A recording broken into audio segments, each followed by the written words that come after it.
Hi, Democrats. Today is Wednesday, March 13th, and it's time for the Chair's Daily Live. Happy Wednesday.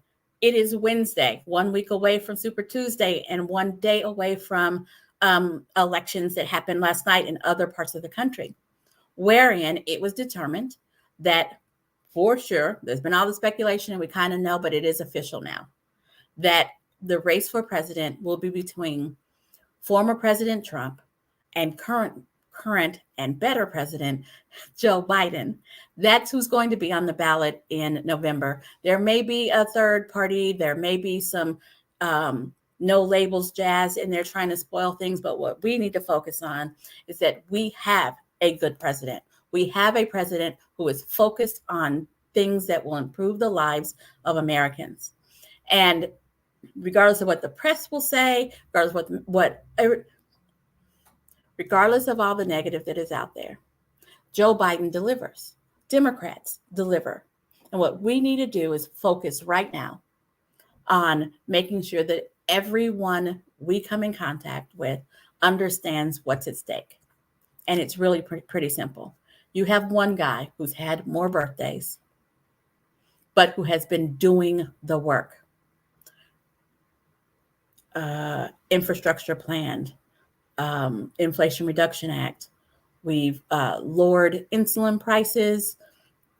We improved on the chip plan, which means more things are manufactured in America. There's a lot of things that have happened. Student loan debt forgiveness. He's gotten way further than any other president. Actually, he's the only elected president to have the conversation and to do something about it. And then you have the other guy. You have the other guy who traffics in division. You have the other guy who wants to make sure that you feel better than someone else while you take from someone else. We have the other guy who is only interested in helping people who are just like him. Or let me take it back. He's only interested in helping wealthy people. I'm not sure if he can be categorized as wealthy anymore, but he's only interested in helping wealthy people. That's what we're looking at right now. One guy who says the moment that I become president again, I'm going to institute a Muslim ban. And while I'm at it, I'm going to ship a whole bunch of other people who took all the steps. I'm going to ship them out. That's who the other guy is. And then we have President Biden, who we can run down a list of things that he's done to help Americans. But that's where we are. That was decided last night. Both candidates got enough delegates to win their party's nomination. So the Republicans are going to have their convention, whatever it is, in July, and the Democrats are going to have their convention in Chicago in August, and we'll just duke it out, and we'll come out, and the best man will win. So that's national news. Now let me bring it in a little closer to home and talk about Garfield County, but it's still national because Garfield County, specifically Enid, I want to call it good news. Last year, they elected a white nationalist to their city council because city council is low turnout races and not enough people turned out to dispute it. But once the white nationalist, and I'm going to keep calling him that because he hasn't disputed it, and we have actual proof that he participated in white nationalist activities.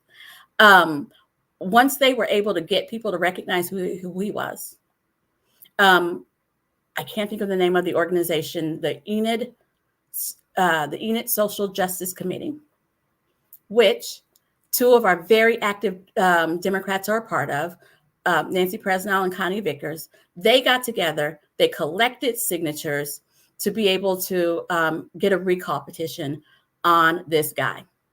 It's a big freaking deal. I've been talking about it as a big deal, but now NBC News Nightly has recognized that it's a big deal.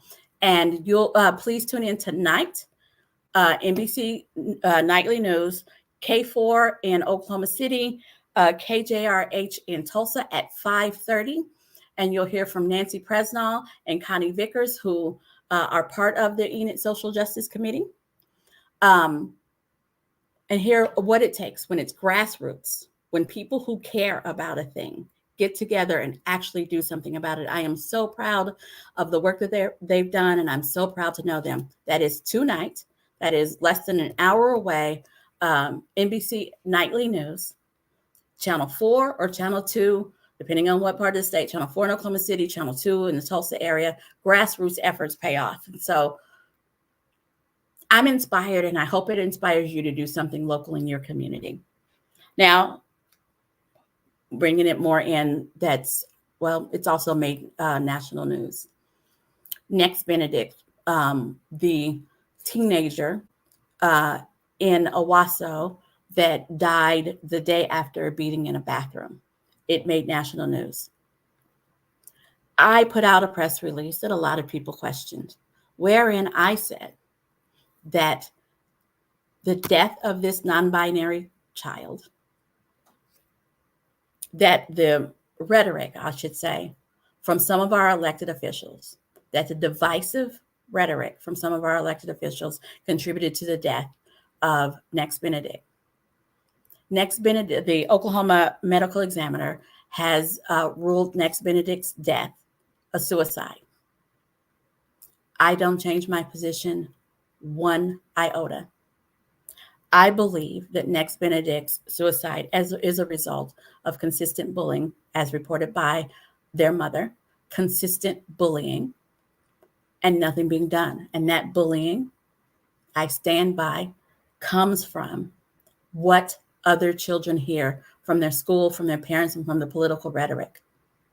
Our state superintendent of public instruction has made it very clear that LGBT folks, and particularly non-binary folks, have no place in public schools in Oklahoma.